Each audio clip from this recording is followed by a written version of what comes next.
antes de hablar de un trabajo que he hecho, y es una propuesta, es lo que dice el título de la presentación, otro modo para resolver el problema de moverse, ¿no? Una forma distinta que tiene, creo que, varias posibilidades. Luego lo vamos a ver. Pero tampoco voy a hablar del área metropolitana de Guadalajara, simplemente voy a mostrar algunas láminas para decirles cómo veo algunas cosas, cuáles son los elementos que podíamos pensar, un poco la movilidad de la zona metropolitana de la Ciudad de México como antecedente, y no nada más el problema de las emisiones, sino el problema de la del congestionamiento, los tiempos que se invierten ahí y del peligro que tiene, y por eso también yo estoy de acuerdo en la interesante forma en que se estructura este evento y los temas, los diferentes temas que se desglosa este asunto. Es muy amplio. Si uno pone, ¿cuál es cómo puedo representar el sistema de transporte y movilidad en una zona metropolitana? Bueno, pues hay miles de posibilidades y muchos elementos que entran en juego, y uno, ya se mencionó, que es el individuo, ¿verdad? La persona, que es la que genera. A ver, déjenme, no sé si se logra, estas, a veces se hacen para que la gente no lo pueda leer, pero miren, entiendo yo y quisiera pensar que hay varios propósitos por los cuales nos tenemos que mover, y uno que es importante o muy importante es ir a trabajar. Si yo tuviera el lugar de trabajo en mi casa, no tendría que ir a ningún lado, ¿no? Entonces mucha gente abajo en el garage abre su negocito o su tallercito o lo que sea, ¿sí? Pero tenemos que movernos para ir a trabajar, tenemos que movernos para poder reproducirnos, tenemos que consumir cosas, tenemos que ir a comprar.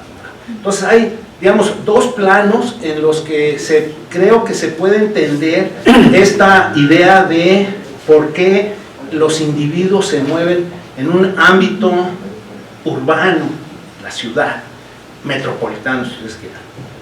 Esa idea en inglés, pero luego la discordancia espacial, que se puede pensar como spatial mismatch. ¿Qué dice la spatial mismatch? Las ciudades son diferentes. Ámsterdam es diferente que Guadalajara, o que la zona metropolitana, o que Lagos de Moreno, o que Tepa, pues es diferente. Entonces la estructura condiciona digamos, ese fenómeno de moverse, ¿no? Lo condiciona. Entonces, por un lado, la discordancia entre comillas espacial implica que yo vivo en un área y tengo una calificación, tengo una educación, tengo una capacitación, pero los empleos en esa área no son los adecuados para que yo me emplee ahí. Entonces, si pudiera hacerlo, entonces mi movilidad sería peatonal totalmente, o en bicicleta. La otra es que el patrón residencial, el patrón en el ámbito urbano donde vivimos, genera mercados, o un gran mercado de vivienda, y las condiciones, digamos, de las familias y el ciclo familiar hacen que yo me ubique y pueda de alguna manera decidir hasta cierto punto, en función de mis ingresos, a dónde me voy a ir. Si hay distritos escolares y si estoy en el ciclo de vida de una familia joven, entonces busco que los niños estén en un lugar que me interesa porque es el distrito escolar. Cuando los niños crecen, ahí estoy, heredo una localización. La otra es el patrón de localización y la racionalidad de que las actividades humanas se localizan, se ubican en el ámbito urbano y las decisiones públicas. ¿Por qué la biblioteca pública está hasta allá? ¿Por qué no está acá? Bueno, porque hay una serie de criterios que definen esa localización. Y estoy hablando de un bien público, de un servicio público, pero miles y miles de decisiones privadas, no tantas como las miles y miles o millones de decisiones individuales o de los, digamos, de las familias. Entonces, ¿cómo respondo? ¿Qué hago? ¿Qué hago? En algún momento los ingleses inventaron una frasecita, les gusta inventar frasecitas, work to workers o workers to work, trabajo a los trabajadores o trabajadores al trabajo. Entonces una respuesta es fomentar la relocalización de los trabajadores a zonas donde se ofrecen los empleos, o al revés, fomentar o atraer por diferentes razones empleos adecuados, es jalar y modificar la racionalidad de las actividades económicas para localizarse donde hay, sí. Entonces, y luego, si no se puede, porque eso tiene un costo brutal en todo sentido para las familias. Yo trabajo en el Colegio de México y enfrente de repente hicieron edificios así muy bonitos y me dijo un colega, oye, ¿por qué no te cambias? Vienes desde Toluca, vienes, ¿por qué no te cambias? Y bueno, pues en el momento en que el colegio me abra un crédito blando de 5 millones de pesos, pues me voy a cambiar.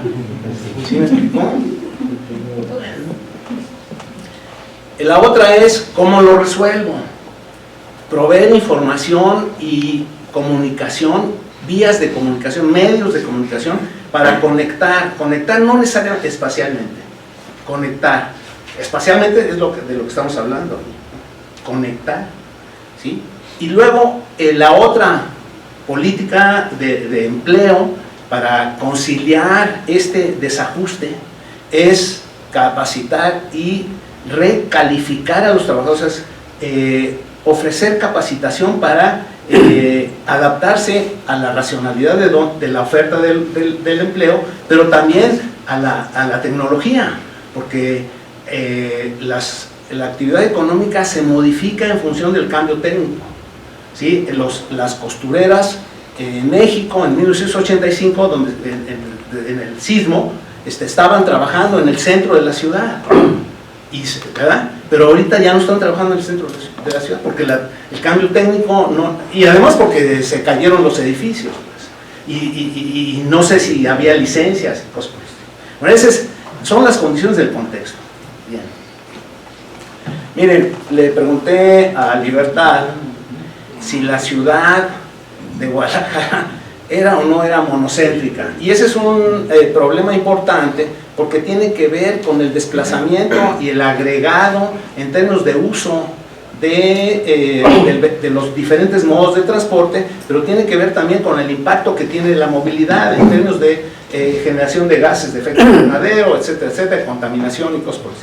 Le pregunté, ¿es monocéntrica o no es monocéntrica? Esa es una discusión importante, porque cuando yo vivía cuando ya nos fuimos a vivir a México, había un lugar donde compraban los choclos para los niños, y estaba en el centro, en Isabel la Católica, el Borseguí.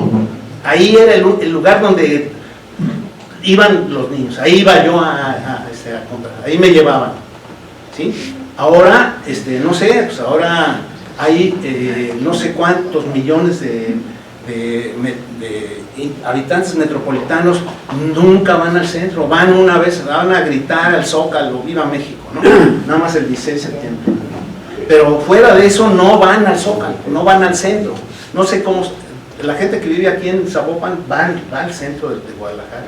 Pues depende, el problema de atractividad, etcétera, etcétera. Entonces, ¿es monocéntrico o no es monocéntrico? Bueno, sí hay muchos núcleos, muchas actividades localizadas, muchos centritos que no necesariamente resuelven todo. Y la política, digamos, de los corporativos implica, y de los del capital inmobiliario, digamos, implica y mete factores por los cuales se reacomoda la estructura urbana. Y como les dije antes, la estructura urbana misma es la que está condicionando este fenómeno de salir todos los días en horas, ¿no? Tengo alumnas en el Mora, tengo alumnas que viven en no sé dónde y llegan, ¿a qué hora sales? A las 5, porque si salgo a las 5:15 me tardé 3 horas, ¿sí? Porque vive por allá, ¿no? Tengo una asistente que vive en Chalco y entonces llega a las 11 después del tráfico y se va a las 9, porque quiere invertir su tiempo de otra manera, ¿no? Esta es la distribución. No sabía, por eso le puse signo de interrogación. Más de 2 millones de vehículos, ahí no pude ver. Más de 2 millones de vehículos es una carga muy fuerte. 7,000, imagínense, ¿cómo es la distribución modal? Bueno, es muy interesante en Guadalajara, y por eso puse en rojo. Llama la atención la división modal público-privado y también la alta proporción de movimientos peatonales. No sé si está bien medido o es un residual, pero es un buen signo. Quiere decir que esta ciudad todavía ofrece la posibilidad, digamos, de caminar, ya sea para el consumo o para viajes al trabajo, o porque no ha pasado lo que pasó en la zona metropolitana de la Ciudad de México, que el capital inmobiliario vendió disque patrimonio, ¿verdad? Patrimonio familiar, y ofreció vivienda a 50 kilómetros donde no hay nada, absolutamente nada, y la gente se fue con la finta y perdió su capital social. A ver, encárgale al fulano que vive junto a ti, encárgale los niños. Pues imposible, pero sí me explicó. Entonces hay un cambio, es una decisión de relocalización muy importante, que aquí estoy poniendo un caso extremo, pero ese es el punto. Y la otra es la tendencia de la llamada modal shift, el cambio de modo. Abandono mi automóvil para entrar al transporte público, porque se amplía la oferta. Tiene que ser multimodal, como se dijo, absolutamente de acuerdo. Mientras más modos haya, mejor. Por ejemplo, el hecho de que las empresas tengan sus vehículos, sus camioncitos privados, o que haya transporte público para los niños, ese es muy importante. Ese es otro modo interesante de transporte semi-privado, semipúblico. Es privado, pero ofrece digamos, una modalidad de alguna manera pública, ¿no? Esa es otra tendencia interesante. Esta es una proyección que encontré, quizá sea real, habría que checar porque es 2014, pero se hizo en 2000, no sé en qué momento se hizo, se revisó en 2014 por el Instituto Jalisciense o algo así, ¿no? Ahorita lo vemos.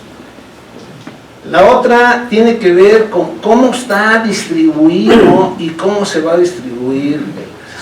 O sea, fíjense cómo se distribuye espacialmente el origen y el destino. Es muy interesante. Hay municipios de la zona metropolitana que son municipios digamos, donde vive la gente, pero no necesariamente trabaja. Y ahí estoy justificando, estoy mostrando esta idea de que necesitamos movernos para vivimos en no sé dónde, y los empleos que hay ahí pues, no son exactamente los que necesito, entonces tengo que moverme. Pero lo interesante, y por eso pregunté si era mononuclear, ¿sí? Especialmente desde los municipios que funcionan como dormitorio, van al municipio central. Dijo la directora de transporte, el corazón que late. No sé si el corazón que late es Zapopan, pero vamos a suponer que es Guadalajara, ¿sí?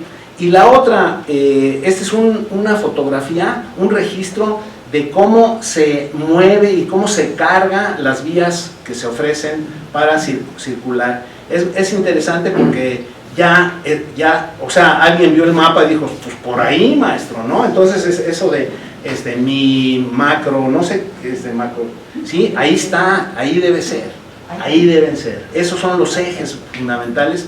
Ahora, Creo que algunos de los ejes se trazan por otras razones, pero bueno, tienen impacto. Hay un impacto. ¿Quién impacta? Pues el capital y el Estado. Las decisiones son los que impactan, son los que modulan esa estructura urbana y por lo tanto tienen efectos en muchos sentidos, ¿no? Y tienen efectos encadenados para la localización. Se va a abrir una nueva escuela, una nueva prepa. ¿Dónde la pongo? Pues depende de cómo se mueve. Y luego lo pongo y ya no funciona.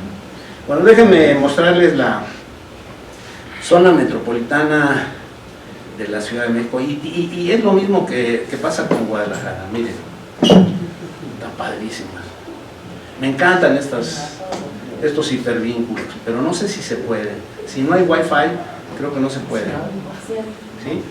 Entonces, debería poderse. Ahí va. 1950, 60, 70, 80, hasta ahí hay un patrón de crecimiento de la ciudad. ¿Ya vieron? O sea, hasta 1980, después de los 80, el desarrollo, la expansión física de la zona metropolitana, yo creo que aquí es válido, era continuo, la llamada mancha urbana o la zona urbanizada crecía gradualmente en función de la proximidad con lo que había antes. O sea, el fraccionamiento nuevo estaba pegadito al fraccionamiento anterior y de repente en los 90, por diferentes razones, pienso que hay como 4 razones por las cuales se da, que es un confeti ahí. O sea, ¿cómo ofrezco bienes y servicios públicos o privados aquí? ¿Cómo le hago? Entonces, ¿qué estoy generando? Pues exactamente, ahorita van a ver la gráfica horaria de la inversión en tiempo de los trabajadores de la zona metropolitana. Bueno, ya, pero voy a regresar. Está padrísimo, ¿no? Sí. Bueno, creo que... Déjame ver si estoy en el... Ah, sí.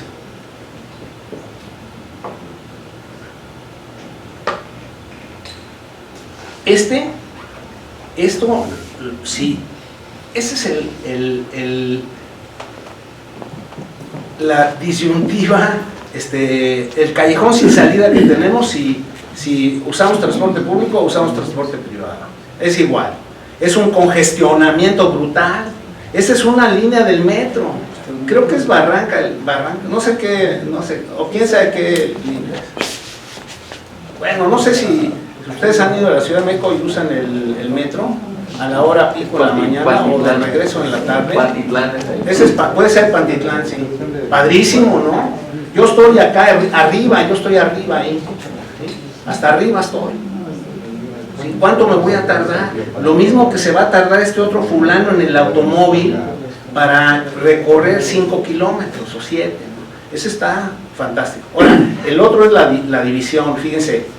22 millones de viajes al día en una ciudad de 20 y tantos millones. Ahora, ciudad, o sea, Guadalajara no es la ciudad de Guadalajara, ni la Ciudad de México, la flamante CDMX, tampoco es la maravillosa Ciudad de México. Ese es el corazón que late, puede ser. Pero la ciudad tiene 20 y tantos millones de habitantes. Esa es la ciudad, porque hay 2 millones de fulanos que van a trabajar a la Ciudad de México al día. 2 millones de fulanos. ¿Cómo se distribuyen los propósitos? Bueno, cerca del 50%. Ha cambiado mucho la estructura económica de la ciudad.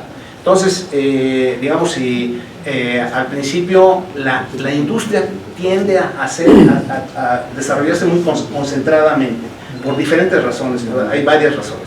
Pero, por ejemplo, el comercio se distribuye más ampliamente. ¿Sí? En los servicios, depende qué tipo de servicios. ¿Sí? También. Entonces se ha reducido el viaje al trabajo y se amplían los otros viajes. ¿Sí? Cuando la población, digamos, hace 50 años la población iba a la secundaria y luego entraba al mercado de trabajo, pues era algo diferente, pero ahora hay mucha gente que está yendo a consumir el servicio de escuela, ¿no? Es interesante, 16% dice ahí. Entonces, 48% en la zona metropolitana, ir al trabajo o relacionado con el trabajo. Y así se mueve. Fíjense, aquí es muy interesante, por eso todo el día está congestionado. Porque los que van al trabajo, el 50% de los que se mueven a las horas pico. Entonces, esto es nada más una partecita. El regreso a casa, otro pico. Pero lo otro, viajes oye, ¿por qué hay tanta gente en la calle? ¿Por qué no se ponen a chambear? Y está llenan las calles a todas horas, porque son otros viajes, entonces lo mantiene, es el otro 50%, o no sé cuánto por ciento. Miren, no es nada más congestionamiento y emisiones de gases de efecto invernadero y todo. Es el tiempo que tarda un individuo para usar un transporte, el que sea, de trabajadores. Como el 80-20 los trabajadores, 20% en automóvil, 80% en transporte. Más o menos, no más el proletariado, sino los empleados en general, ¿no? Fíjense, aquí estoy poniendo, cerca de 300,000, ¿sí?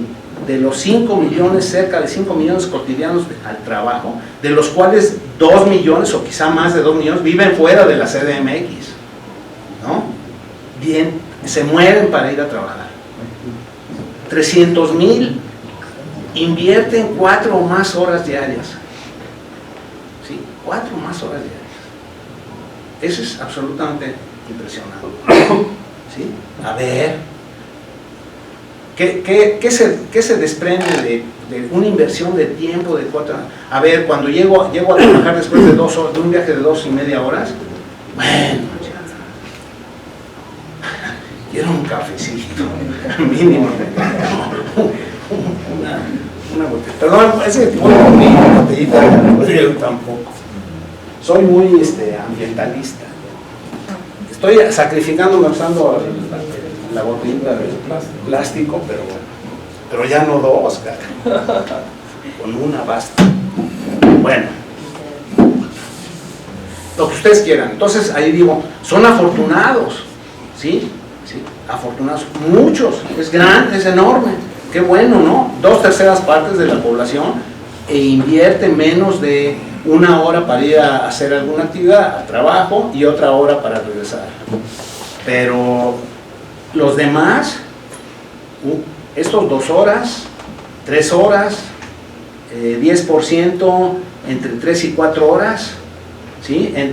5 horas, 3.4, sí, 5 horas, más de 4 horas.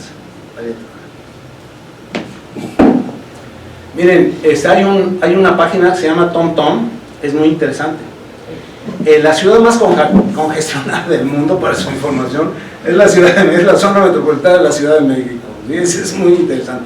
Pero las cifras están ahí y para sorprenderse, pero tienen unas implicaciones muy importantes, tienen unas implicaciones sumamente importantes, porque estamos invirtiendo en términos agregados, estamos subiendo el tiempo que utilizamos, 20 millones de viajes. Estamos invirtiendo no lo que debíamos invertir, sino un porcentaje mucho mayor de tiempo que estamos invirtiendo. Quiere decir que hay la flota vehicular, toda esa cosa está emitiendo gases de efecto invernadero y está estresando a la población que se sube ahí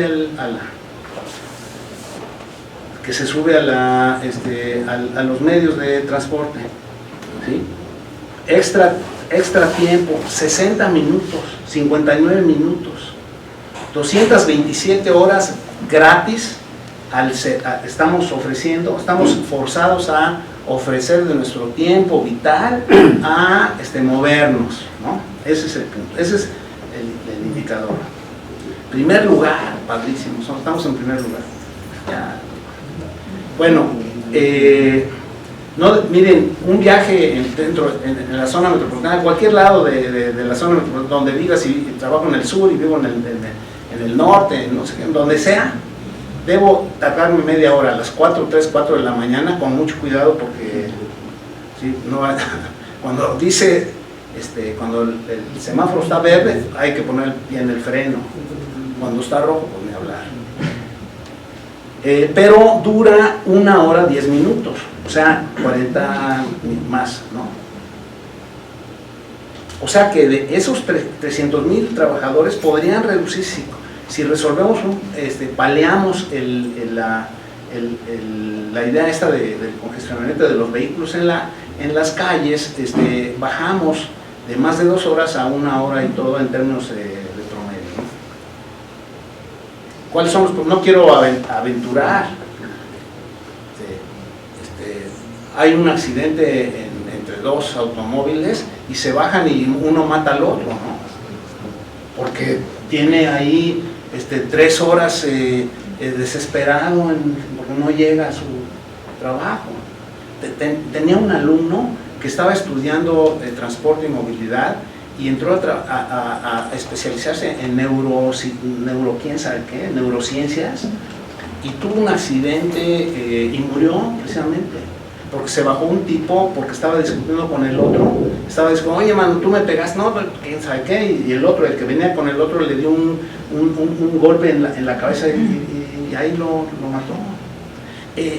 Violencia intrafamiliar, no tengo los datos. Salud de otro tipo de salud, no tengo bien. Bueno, me voy a ir muy rápido. Sí, 20 y tantos, 50, un porcentaje muy alto del balance de uso y de energía en el balance nacional se usa por el transporte. Está padrísimo, ¿no? Ese es el paisaje urbano, igual que en Ámsterdam. Mire, digamos, podemos pensar que lo que respiramos es 50% causado por el transporte. Digo, si eso no es importante, entonces bueno, ¿no?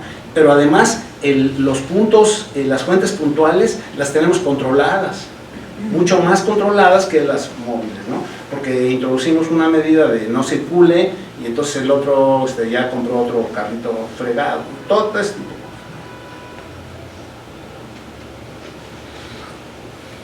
$27 millones de toneladas de gases de CO2 equivalente, 27 millones. Fíjense, una secretaria de Medio Ambiente, Marta Delgado, por cierto, se le ocurrió registrar los días de mayor contaminación, porque medíamos ahí la contaminación, algunos gases en particular, y se va reduciendo desde 1986 hasta el 2014. Es muy interesante porque se va reduciendo la calidad, o sea, se va mejorando la calidad con las políticas. Ahí está a lo largo: programa Hoy No Circula, cambio de combustible, cierre de la refinería, creación de la Comisión Ambiental Metropolitana, introducción del Metrobús, Plan Verde, Ecobicis. Ella es la hay que invitar a Marta Delgado. Bueno, estas son estadísticas para ver la movilidad laboral metropolitana. Ya voy rápido. Miren, es muy interesante. El origen de los viajes está distribuido muy ampliamente en la zona metropolitana, en el espacio metropolitano, pero el destino está medio concentrado. Ya lo vimos en la estructura de la vialidad en la zona metropolitana de Guadalajara, en el área metropolitana de Guadalajara, y lo mismo pasa de alguna manera. He tenido ahí interesantes discusiones de si la Ciudad de México es multi o poli o mononuclear, y quién sabe qué. Yo digo que es poli, multi, quién sabe qué, pero quién sabe.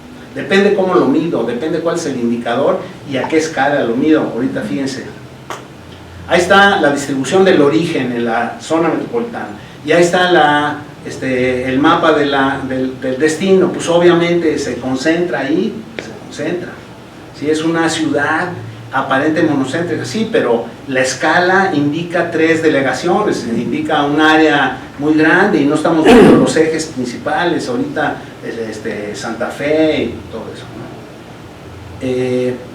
Hago un cociente de especialización, y veo de dónde sale y dónde llega los viajes, ¿no? Ese es lo que dice eso. Bueno, ¿cuál es el objetivo del trabajo? Entonces me contactaron hace algunos años, y el IDRC canadiense, y quería hacer un estudio comparativo de Lima, Buenos Aires y la Ciudad de México, y formó 3 equipos, nosotros allí en el Colmex, y luego los otros 2 equipos no eran necesariamente académicos, unos eran consultores y los otros eran funcionarios públicos.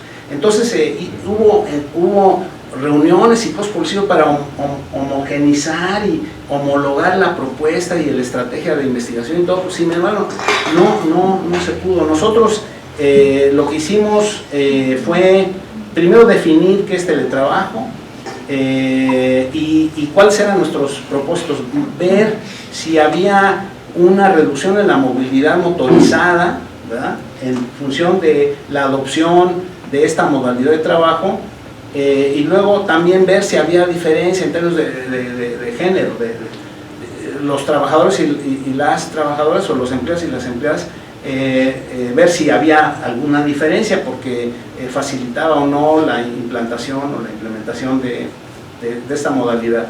Y lo interesante, me gustó a mí porque en realidad toca otros temas importantes, no es nada más moverse, sino es aparentemente no moverse.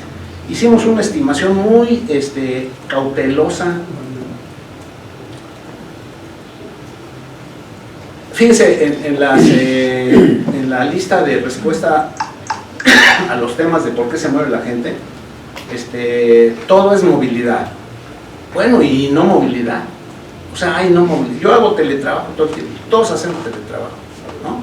Todos llegamos a la casa y lavamos trastes, estamos haciendo teletrabajo, cambiamos un montón de cosas que hacemos, ¿no?, en la casa. Yo trabajo en los fines de semana, porque mi ciclo de vida lo permite, porque antes me protestaban porque ahí estaban encerrados los niños, ¿no? Entonces hay que ir al zoológico, pues que tengo que hacer un paper, ¿no? Entonces, yo hago teletrabajo porque llego a la chamba y no hago nada. Cristina, no sé. Pues ahí estoy en el cotorreo, ¿qué les digo? ¿Grilla? No, ahí en el colegio no hay grilla. Entonces tengo que trabajar en el colegio para sostener mi SNI. A fuerzas tengo que trabajar. Bueno, entonces hago teletrabajo. Entonces dijimos, bueno, ¿quiénes pueden implementar esta modalidad de teletrabajo? Bueno, los grandes corporativos, que de todas maneras tienen las computadoras y tienen a la gente trabajando ahí a larga distancia y todo. Entonces, las tecnologías de la información y la comunicación es la definición de este tipo de teletrabajo, porque los que salen a la calle en invierno, ahorita lo van a ver, vendiendo todo tipo, gorritas, no sé qué, Santa Clauses, no sé qué, todos esos hacen también trabajo en casa, también todo el tiempo hacen trabajo, lo hacen en la casa y salen a la calle a vender sus cosas. Aquí, teletrabajo, uso de tecnologías de la información y de las comunicaciones. Pues, ¿quiénes hacen? Los grandes corporativos, pero de servicios. Pero, sorpresa. ¿Por qué? Bueno, la premisa era que a través del teletrabajo iba a haber 2 impactos. Uno era las emisiones de gases de efecto invernadero, y el otro iba a tener un efecto porque íbamos a sacar a los automóviles de la calle, y entonces íbamos a mejorar de alguna manera la circulación, ¿no? Íbamos a reducir el congestionamiento. Bueno, dos sectores: servicios al productor, porque usan mucho la intensidad del uso de computadoras, y comercio al por mayor. Todo el tiempo me están llamando por teléfono para venderme quién sabe qué cosas, ¿no?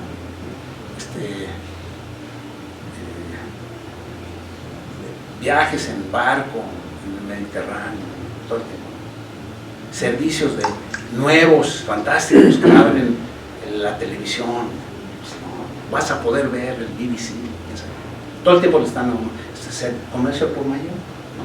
Entonces, muy ajustado. El caso es que fuimos a los corporativos, no necesariamente solamente empresas de servicio, por ejemplo bancos y cosas por el estilo, sino también empresas productoras. ¿Por qué? Porque si ustedes hacen un corte y dividen utilizan eso de blue collar y white collar, o sea, trabajadores manuales y trabajadores de otra naturaleza, digamos que usan el coco más o menos, entonces uno piensa, si hacen un corte, los grandes corporativos, las industrias farmacéuticas, todas las grandes industrias tienen un porcentaje altísimo de empleados usando la cabeza, porque se ha reducido espectacularmente, ¿verdad?, el empleo en manual, porque se ha sustituido.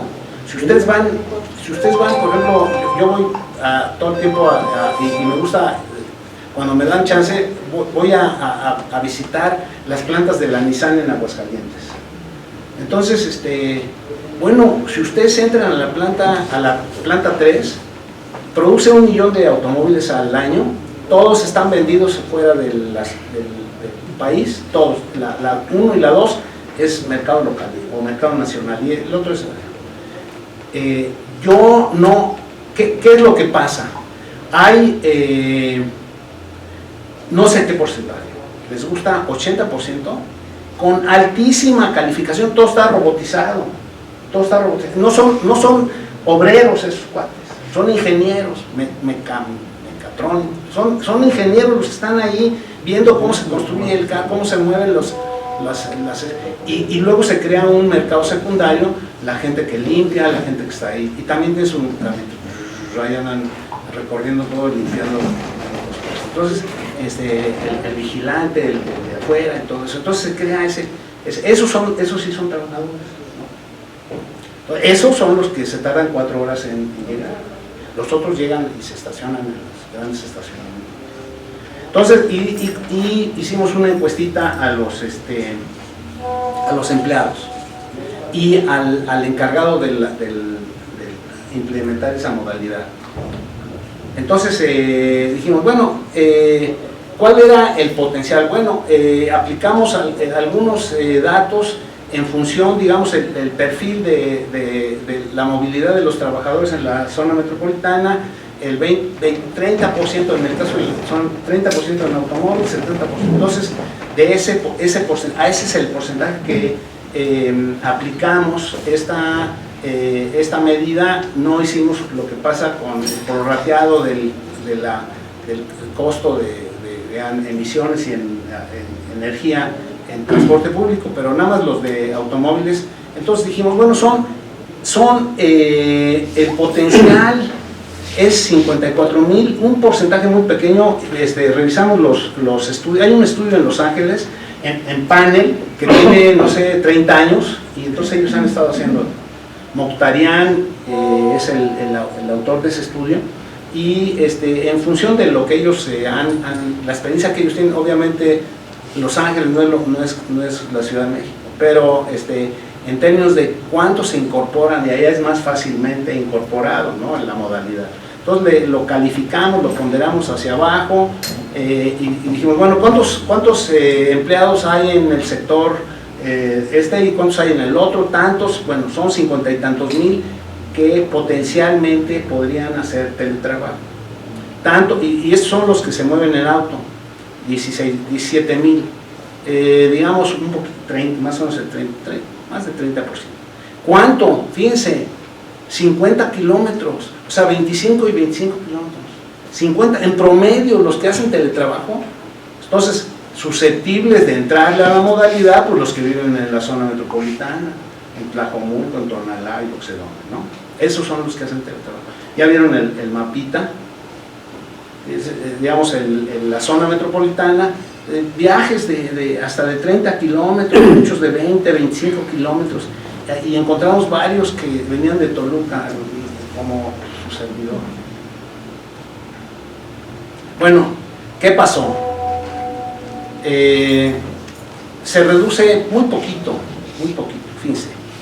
50,000 toneladas, pues, no es nada frente a 20 millones, 24 millones de toneladas, pero a esto, estoy hablando nada más de 16, ¿sí? Si le meto 160, pues entonces ya es el 5%, y ya son 500,000 toneladas, pero además son 17,000 autos.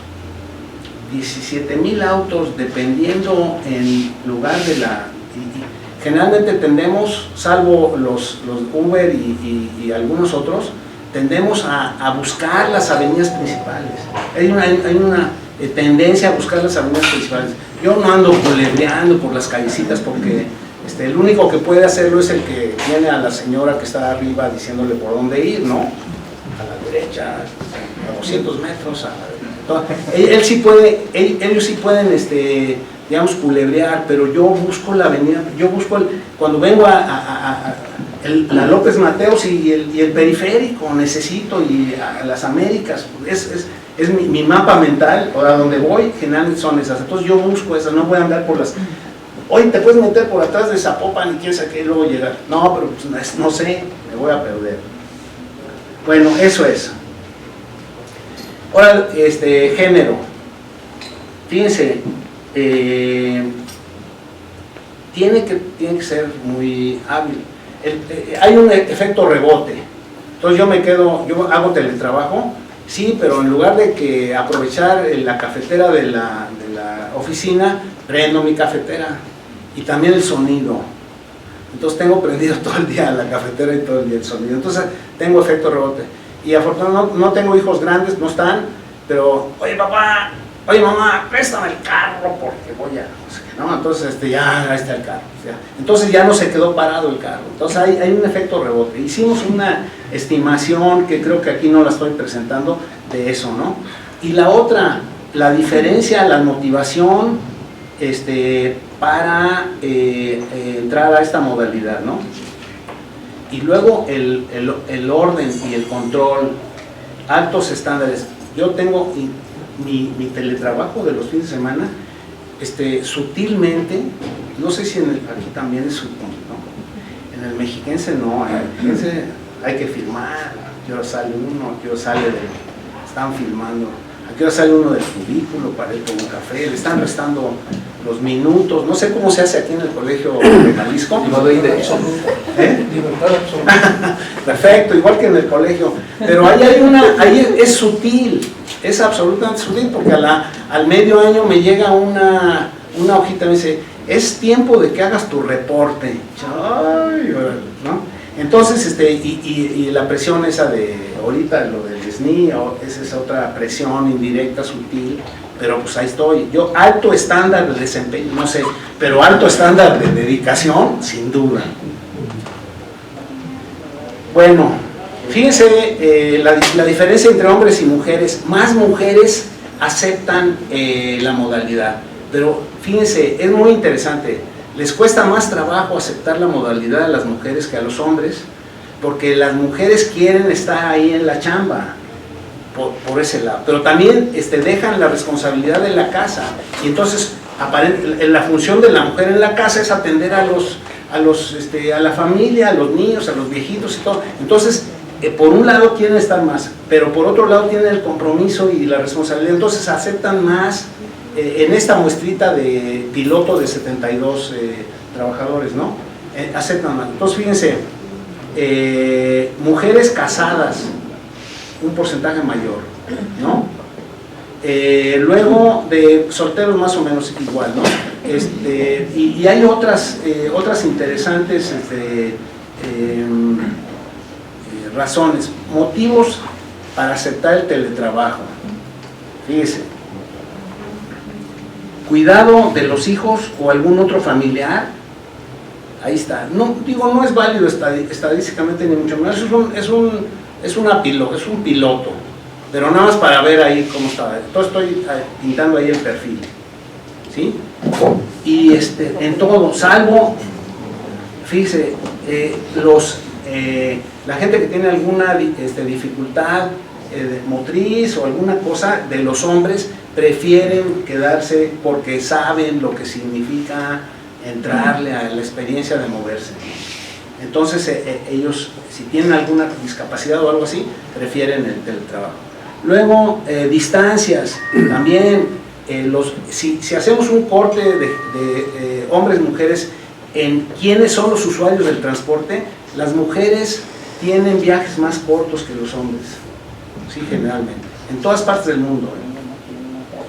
Pero otra cosa también, fíjense, prefieren viajes más cortos o tienen viajes más cortos, pero también las mujeres hacen multiviajes, porque de regreso compran ahí, espero, en Oxxo, sus cosas más caras para llevar, ¿no?, a los niños.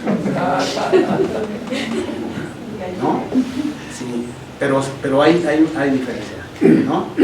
Luego, responden mejor a esta modalidad las mujeres, a sugerencia de la empresa. Sí, bueno, aquí está, ese es un perfil, tiene que ver con eso. ¿Qué les cambió en su vida? Satisfacción personal los hombres, uso del tiempo las mujeres, ciertamente, me gustó en segundo lugar para los hombres. Relaciones con la familia, ¿sí? Concentración, superación, todo. Salarios y remuneraciones, vales de despensa. Bueno, ahí están las diferencias, hay diferencias interesantes entre hombres y mujeres en esta cosa del trabajo, que empeoró, muy poco empeoró en los hombres. Fíjense en esto, y ese es digamos, cautelosamente las mujeres tienen, digamos, no sé si miedo, pero preocupación de que su relación con la empresa se perjudique porque no están ahí, y ahí está, se nota ahí, empeoró su relación, integración con la empresa. Es doble, es recíproco, es una relación recíproca. O sea, los jefes o las jefas están, oye, no está, quién sabe qué, no está haciendo su chamba porque está atendiendo a los niños, a los abuelitos, todo eso, ¿no? Del hombre no dicen eso, ¿no?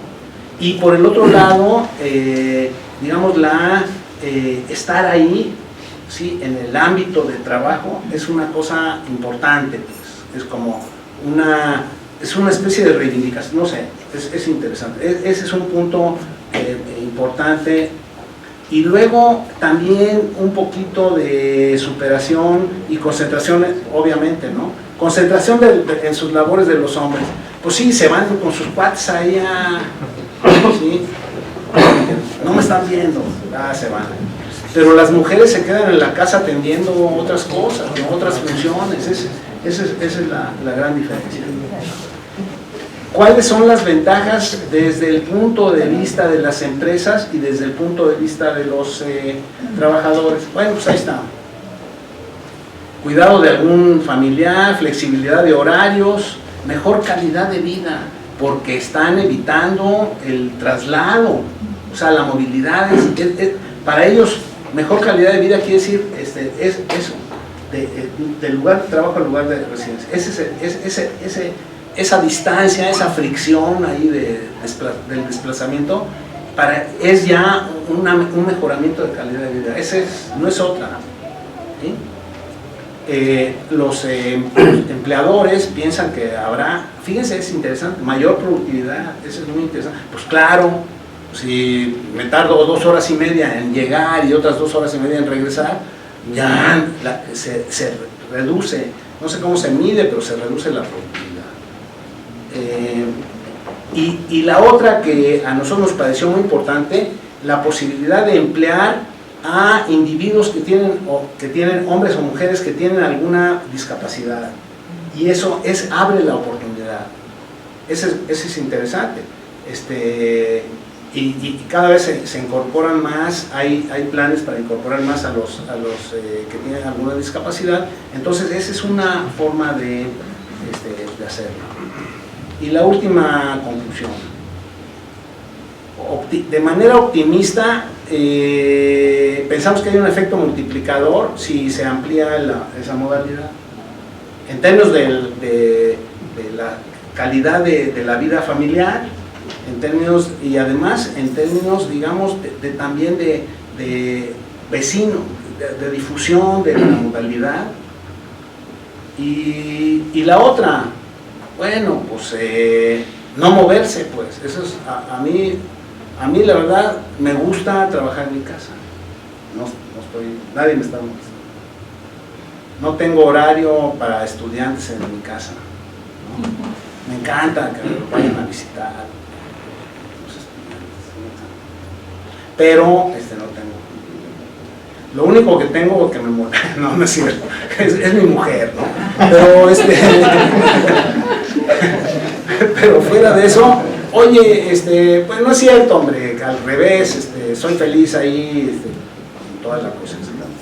Y bueno, me molesta que me cambie mi estación de radio, ¿sí? Me pone otras cosas. Yo quiero oír una cosa que no sé.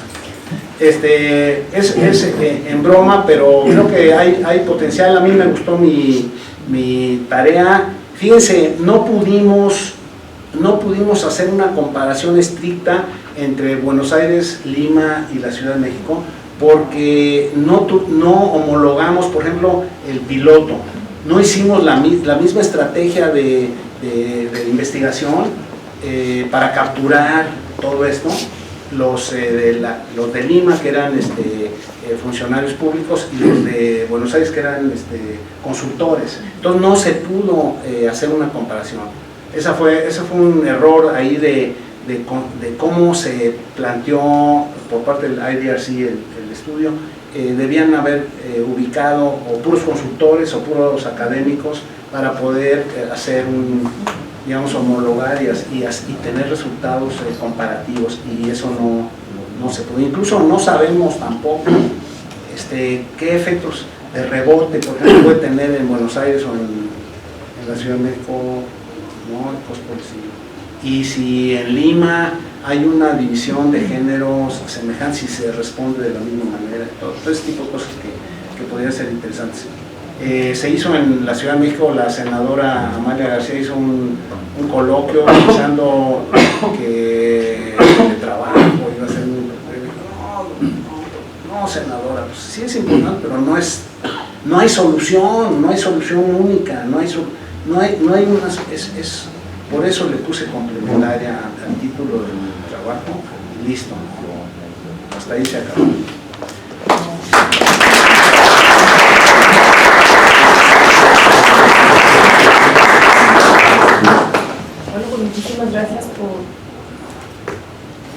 Muchísimas gracias por su presentación. Definitivamente nos pone a pensar mucho sobre cómo trabajar y cómo ahorrar también ese tiempo que le dedicamos al transporte. Damos espacio de 15 minutos para un receso. Igual el doctor aquí nos va a estar acompañando. Si alguien tiene algún comentario o algo que quiera platicar con él, bueno, aquí nos va a estar acompañando estos 2 días. Y pasamos a un receso.